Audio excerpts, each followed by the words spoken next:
پوری رات عبادتیں کیا کرتے تھے، ایسے ہی کریں. کچھ تو عادی بنائیں اپنے آپ کو اللہ کے سامنے رونے ہونے کا، کچھ تو اللہ کا نام لینے کا اپنے زبان کو عادی بنائیں.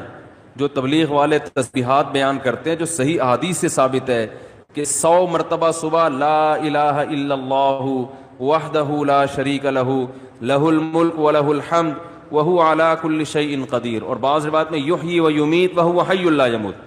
یہ حدیث میں تبلیغ والے تو تیسرا کلمہ بتاتے ہیں، یہ کلمات حدیث میں آتے ہیں. آپ صلی اللہ علیہ وسلم نے ارشاد فرمایا جس نے 100 دفعہ یہ کلمہ پڑھا اس سے زیادہ نیکیاں پورے دن میں کوئی شخص نہیں کما سکتا سوائے اس کے جو اس سے بھی زیادہ مرتبہ پڑھے. تو ذکر سے محبت پیدا کریں. آج ذکر کی لذت نہیں ہے، بس ایویں ہی بیٹھ کے وہ ٹی وی بھی دیکھ رہے ہیں، فلم بھی دیکھ رہے ہیں اور تسبیح چل رہی. کیسے پیارے کلمات ہیں، کیسا مزہ آتا ہے ان کلمات پڑھنے میں. لا الہ الا اللہ، کوئی عبادت کے لائق نہیں سوائے اللہ کے. کتنا اللہ تعالیٰ خوش ہوتا ہے کہ جب ساری دنیا مجھے بھول گئی ہے، ہر وقت دولت کی باتیں، پیسے کی باتیں، مکان کی باتیں، پلاٹ کی باتیں، اس سے اتنے پیسے لینے، اس کو اتنے پیسے دینے، وہ کاروبار بند ہو گیا اس کو کھولنا ہے، یہ کرنا ہے وہ کرنا ہے، ہر وقت 24 گھنٹے. جس نے پیدا کیا، جس کے پاس لوٹ کر جانا ہے، سب چیزیں چھوڑنی ہے یہاں پہ، یہ بیوی بچے بھی چھوڑنے ہیں، یہی قبر میں اتاریں گے. جو آج کہہ رہے ہیں نا وہ رہ نہیں سکتے آپ کے بغیر، اور یہی اتار کے آئیں گے قبر میں. اور اگر کورونا سے مر گئے نا، اللہ بچائے، تو قبر میں بھی نہیں جائیں گے، بولیں گے یہ تو مر گیا ہمیں نہ مار دے کہیں. دور دور سے دیکھ نہیں رہے کیسے جنازے ہو رہے ہیں. یہ تو انسان کی محبت ہے، یہ تو اوقات ہے انسان کی. تو جس کے پاس لوٹ کر جانا ہے اور جس نے بنایا ہے، هو اعلم بكم اذ انتم اجنۃ فی بطون امہاتکم. اللہ فرماتے ہیں جب تم ماں کے پیٹ میں تیار ہو رہے تھے نا، وہ رب تمہیں اس وقت سے جانتا ہے. اس وقت تو والدین بھی انسان کو نہیں جانتے. کتنا قریبی تعلق. ہر ایک کا تذکرہ زبان سے کرے گا، نہیں کرے گا تو جو سب سے زیادہ قریب ہے اس کا تذکرہ نہیں کرے گا. اور اگر اللہ کا ذکر کرے گا بھی تو کسی نے کوئی وظیفہ بتایا ہوگا جن بھگانے کے لیے، دکان کھلوانے کے لیے، کاروبار کھلوانے کے لیے، بچی کی شادی نہیں ہو رہی، اپنی نہیں ہو رہی ہے تو پچھتا رہا ہے اس کو بھگانے کے لیے، ہو گئی ہے تو بچے نہیں پیدا ہو رہے، ہو گئے تو وہ چترول لگا رہے ہیں ان کو سیدھا کرنے کے لیے. اللہ کو خوش کرنے کے لیے، اللہ کی محبت میں اللہ کا نام لذت سے لینے کے لیے کہ مجھے بس اس سے محبت ہے، اس کا نام لینے میں مجھے مزہ آتا ہے، اس نیت سے ذکر کرنے والے مارکیٹ میں بہت شارٹ ملیں گے آپ کو، بہت کم لوگ ملیں گے. کوئی بیٹھا ہو نا صبح اللہ اللہ کر رہا ہو، کیوں کر رہے ہو؟ وہ جی فلاں پیر صاحب نے بتایا تھا، وہ فلاں پیر صاحب نے کہا تھا یہ کرو گے تو یہ والا کام ہو جائے گا. او بھائی اللہ نے پیدا کیا ہے، جیسے دنیا کا تذکرہ کرتے ہو بغیر ضرورت کے کرتے ہو نا. خواتین جب آپس میں ملتی ہیں دوسرے کا لباس دیکھتی ہیں، بہن کہاں سے خریدا، کتنے کا خریدا، ضرورت ہوتی ہے، حالانکہ جیب میں ایک پیسہ بھی نہیں ہوتا خریدنے کا. لیکن محبت جس چیز سے ہوتی ہے اس کا تذکرہ کرنے میں انسان کو، بولو نا بھائی، مزہ آتا ہے. مرد جب آپس میں بیٹھتے ہیں تنخواہ پوچھ رہے ہوتے ہیں کیسا چل رہا ہے بزنس، کیا ہو رہا ہے، کتنا پروفٹ ہوا. جس چیز سے محبت ہے انسان کو اس کا نام لینے میں مزہ آتا ہے. تو یہ مزہ اللہ کا نام لینے میں بھی پیدا کر لیا جائے اپنے دل میں، تو وہی کیفیت ہوگی کہ دم رکا سمجھو اگر دم بھر بھی یہ ساغر رکا. میرا دور زندگی ہے یہ جو دور جام ہے. حضرت فرمایا کرتے تھے، ہمارے حضرت جب بیان کرتے نا اور اللہ کی محبت میں کبھی کوئی شعر سنا دیا تو پورا موضوع ان کا چینج ہو جاتا تھا. جیسے میں شادیوں پہ آتا ہوں نا اگر، تو پورا موضوع میرا کیا ہو جاتا ہے، ارے جہنم کی بات چل رہی ہو، وہاں کی ہولناکیاں چل رہی ہوں، سانپ بچھو، اور کسی نے شادی کی بات کر لی تو ہمارا پورا ٹاپک چینج ہو جاتا ہے نا. تو ہمارے حضرت کا جب بیان ہوتا تھا کہیں سے اللہ کی محبت کا کوئی تذکرہ آ گیا، اللہ کی نعمتوں کا، پورا بیان چینج. اور پھر حضرت فرماتے تھے کہ کچھ نہ، پھر یہ شعر پڑھتے تھے، کچھ نہ رستے کا پتہ ہم کو نہ منزل کی خبر، کچھ نہ رستے کا پتہ، ہم کو نہ منزل کی خبر، جا رہے ہیں جس طرف ہم کو لیے جاتا ہے دل. یعنی ہمیں نہیں پتا اب ہم نے کہاں جانا ہے، اب تو ہمیں دل لے کے جدھر جا رہے ہیں ہم وہاں چل رہے ہیں، دل گھسیٹ رہے ہیں. تو اللہ کی محبت میں یہ حال کہ اب دل جہاں لے کے جائے گا وہاں، تو دل تو یہی کہہ رہا تھا بس اللہ کا تذکرہ کرو بیٹھ کے.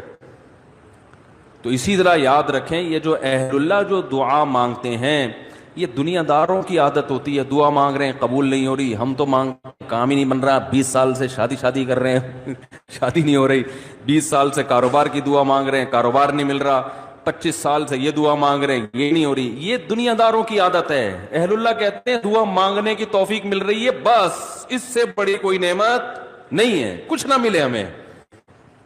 حضرت عمر رضی اللہ تعالیٰ عنہ کا قول ہے نا کہ مجھے اس سے غرض نہیں ہے کہ میری دعائیں قبول ہو رہی ہیں کہ نہیں ہو رہی، مجھے اس کی فکر ہوتی ہے کہ دعا مانگنے کی توفیق مل رہی ہے کہ نہیں مل رہی.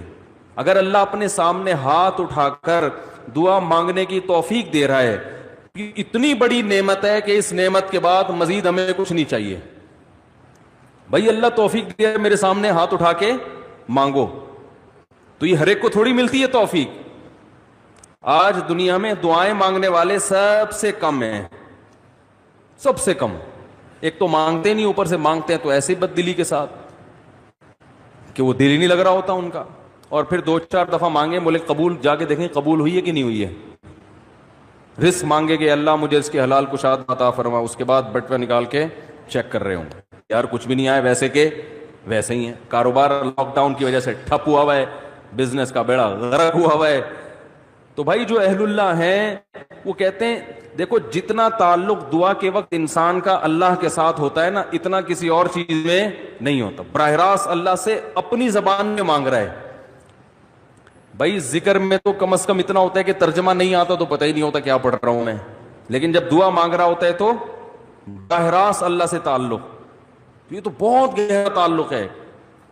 تو دعاؤں میں جان ختم، دعاؤں میں لذت، بولو نا بھائی، ختم.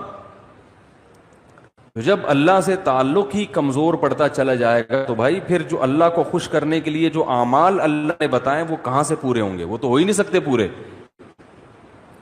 تو اس لیے ذکر اللہ کو ہلکا نہیں سمجھنا چاہیے. میں وہ ترجمہ بتا رہا تھا کہ چوتھے کلمے کا لا الہ الا اللہ، کوئی عبادت کے لائق نہیں سوائے اس اللہ کے. لہ الملک، اسی کے لیے بادشاہی ہے. وَلَهُ الْحَمْدُ، تعریف صرف اسی کے لیے. یہ جو کہتے ہیں فلاں بھی اچھا، فلاں پیسہ اچھا، فلاں کی گاڑی اچھی، فلاں کی بلڈنگ اچھی، فلاں کا پلاٹ اچھا، بحریہ ٹاؤن کا مکان اچھا، اسلام آباد کی رہائش اچھی، تو لہ الحمد، اے اللہ تعریف کے قابل صرف کون ہے؟ تو. باقی سب مٹی، فنا ہونے والی چیزیں. وہ بھائی بحریہ ٹاؤن کا جو مالک ہے کل وہ بھی قبر میں اترے گا. ہم اور آپ کس کھیت کی مولی ہیں؟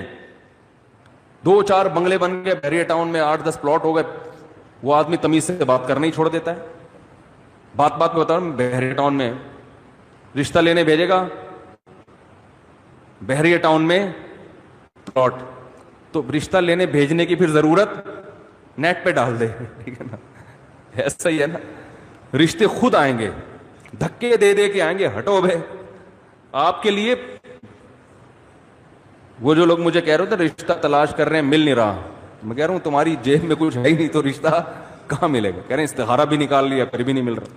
استخارہ نہیں نکالو، پیسے نکالو، پیسے نکالو گے تو رشتہ ملے گا. اور اگر پیسے نہیں ہیں تو پیغام بھیجو، صبر کرو، اگر کوئی قبول کرے ٹھیک ہے، نہیں کرے تو صبر کرو. دنیا مسافر خانہ ہے بھائی، 4 شادیاں کرنی ہیں، لیکن جو جس چیز کی چاہت ہے ضروری تھوڑی کہ وہ پوری بھی ہو جائیں. کوشش کرنے کا میں مشورہ دیتا ہوں. شادی ہو بھی جائے گی اس کی کوئی گارنٹی نہیں ہے، اور ہو کے نبھا بھی پائیں گے اس کی بھی کوئی گارنٹی نہیں ہے. اب لیلۃ القدر میں شادی پھر شروع ہو گئی، تو مسائل یہی چل رہے ہیں نا. تو اللہ نے اللہ کا کیا فرمایا کہ لہ الملک ولہ الحمد، اے اللہ تیرے لیے ہی بادشاہی اور اسی کے لیے حمد. یحیی و یمیت، اتنا زبردست قدرت والا کہ جس کو چاہتا ہے زندگی دیتا ہے اور جس کو چاہتا ہے مار دیتا ہے. حیات بھی ہماری مرضی سے نہیں، پانی میں انسان بنا کے ماں کے پیٹ سے باہر نکال دیتا ہے، یہ زندگی ہے، ہم اپنی مرضی سے بنے ہیں۔ اور ایسے تصرف جانے کا ارادہ ہوگا نہیں، لیکن اللہ لے جائے گا۔ کیسی ایڑیاں رگڑو، یہ جتنے لوگ دنیا سے گئے ہیں یہ اپنی مرضی سے تھوڑی ہیں۔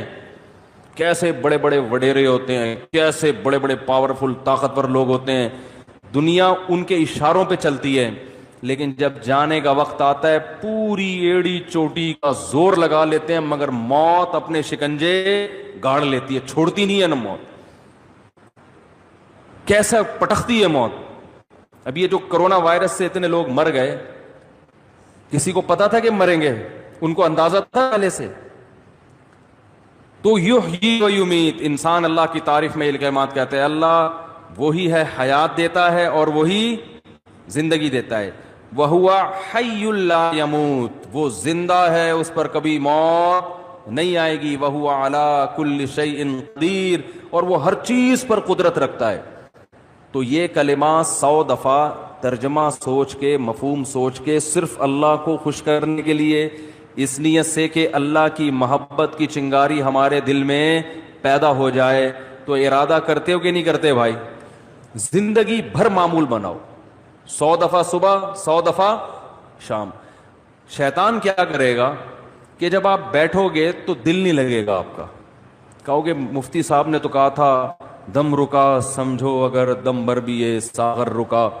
ذکر اللہ کی تو ایسی لذت ہے کہ 1 منٹ کے لیے زبان رک گئی تو ہمارا دم گھٹ گیا، ہمارا تو پڑھنے میں دم گھٹ رہا ہے۔ پھپھی کا فون آ رہا ہے، موبائل بار بار اٹھا کے چیک کر رہے ہیں، یار کس کا فون؟ آج کل ذکر کر رہے ہوتے ہیں نا، دیکھو تراویح میں ہر 2 رکعت کے بعد بعض لوگ چیک کر رہے ہوتے ہیں، کچھ آیت تو نہیں ہے، خالہ کا فون ہے، پھپھی کا فون ہے، فلانے کا ہے، کیا ہے وہ سب، تو وہ تو اتنی ٹینشن ہے آج کل ذکر کرنا۔ آپ کہیں گے مفتی صاحب نے فون کیا، مفتی صاحب نے بیان کیا تھا کہ دم رکا سمجھو اگر دم بھر بھی یہ ساغر رکا، تو آپ کا دل نہیں لگے گا، تو چھوڑنا نہیں ہے، دل لگے یا نہ لگے، تھوڑے دنوں کے بعد اس کی لذت دیکھو، ٹیسٹ گین کرنا پڑتا ہے نا۔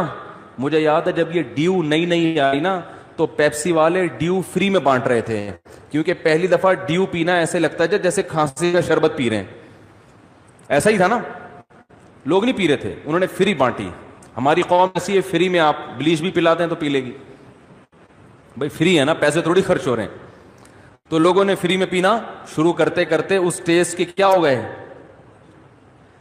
بولو نا یار، عادت پڑ گئی اس کی، تو لت لگانی پڑتی ہے، ٹیسٹ گین کرنا پڑتا ہے۔ ابھی کبھی اللہ کا نام لیا ہی نہیں ہے زندگی بھر، لیا بھی ہے تو ایسے ہی قوالی میں لیا ہے، قوالیوں میں لے رہے ہیں اللہ کا نام، تمیز بیٹھ کے اللہ کا نام لینا، اس کا بھی ایک ٹیسٹ ہے، کیونکہ غلط چیزوں کا ٹیسٹ اتنا زیادہ، دیکھو جو ڈبے کے دودھ کے عادی ہوتے ہیں نا بچے، ان کو آپ بھینس کا خالص دودھ پلاؤ الٹی کر دیں گے، وہ ان کو اس میں سے بدبو آ رہی ہوتی ہے، حالانکہ وہ بدبو نہیں بلکہ خوشبو ہوتی ہے، بھینس کے دودھ میں بدبو ہوتی ہے خوشبو ہوتی ہے، خوشبو ہے۔ میں سعودیہ گیا نا، 2 مہینے کا ویزا تھا میرا، تو 2 مہینے میں نے بھینس کا دودھ نہیں ملا، ڈبے کا ہی پیتے رہے، حالانکہ وہ بھی یہی ہوتا ہے، لیکن ایک پروسیس سے گزر کے پتہ نہیں اس میں وہ ذائقہ ہی نہیں تھا۔ جب میں یہاں آیا کچن میں جاتے ہی میں نے جیسے ہی دودھ کی دیگچی کا ڈھکن ہٹایا ہے، جو خوشبو کے جھونکے آئے ہیں، میں نے کہا یار کیسا پیارا دودھ ہمیں اللہ نے دیا ہے، فوراً گلاس بھر کے پیا، اتنا ذائقے والا دودھ ہے یہ۔ تو جو ڈبے کے دودھ کا عادی ہو اسے بھینس کا دودھ پہلے 1 چمچ پلاؤ، دیکھو الٹی تو نہیں کر رہا، پھر 2 چمچ، آہستہ آہستہ آہستہ آہستہ، پھر اسے ایسا چسکا لگے گا کہ ڈبے کا اس کو اچھا نہیں لگے گا۔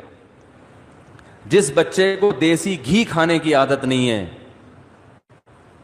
تو اسے آہستہ آہستہ دیسی گھی چٹانا پڑتا ہے، تھوڑے دنوں میں دیسی گھی کی لذت سے مانوس ہو جائے گا، پھر اسے یہ دوسرا گھی اچھا نہیں لگے گا۔ اور اب زیتون اتنا کھاتے ہیں، انہیں زیتون نہ ملے تو مر جائیں، ہمارے یہاں زیتون کسی کو کھلاؤ وہ کہتے ہیں یہ کیا کڑوا۔ تو ایسے ہی یاد رکھو، انسان اپنی زبان کا ذائقہ خراب کر دیتا ہے، تو اللہ کا ذکر کرتے کرتے کرتے کرتے کیا ہوگا، ٹیسٹ گین ہو جائے گا۔ آپ کو پتہ ہے جو آذان سننے کے عادی ہیں، ان کو یورپ میں امریکہ میں بڑی ٹینشن ہوتی ہے کہ بہت دنوں سے اذان کی آواز نہیں سنی، کیونکہ ان کے کان اس ٹیسٹ کے عادی ہو چکے ہوتے ہیں، فضاؤں میں اللہ کا نام گونجتا ہوا سنائی نہیں دے رہا۔ جب فجر کے وقت خاموشی ہوتی ہے نا، کیسے مختلف مسجدوں سے اللہ کا نام فضاؤں میں گونجنا شروع، ادھر سے آواز آتی ہے اللہ اکبر اللہ اکبر، ادھر سے آواز آتی ہے اللہ اکبر اللہ اکبر، ادھر سے آواز آتی ہے۔ ہم اس ٹیسٹ کے عادی ہو چکے ہیں، ہمیں یہ آواز اگر نہ آئے تو ہماری طبیعت میں بے سکونی ہوتی ہے۔ ہمارے کزن ایک امریکہ میں ویڈیو کال پہ بات کر رہا تھا ان سے اسکائپ پہ، تو میرا گھر تو مسجد کے بالکل اوپر ہے، اذان کی آواز بہت تیز آتی ہے الحمدللہ۔ تو میں جب بات کر رہا تھا، بات کرتے کرتے عشاء کی اذان ہو گئی، تو وہ اذان کی آواز ان کو ہی کہہ رہے آج میں نے 10 سال کے بعد براہ راست اذان کی آواز سنی ہے۔ ان کو سکون مل رہا تھا۔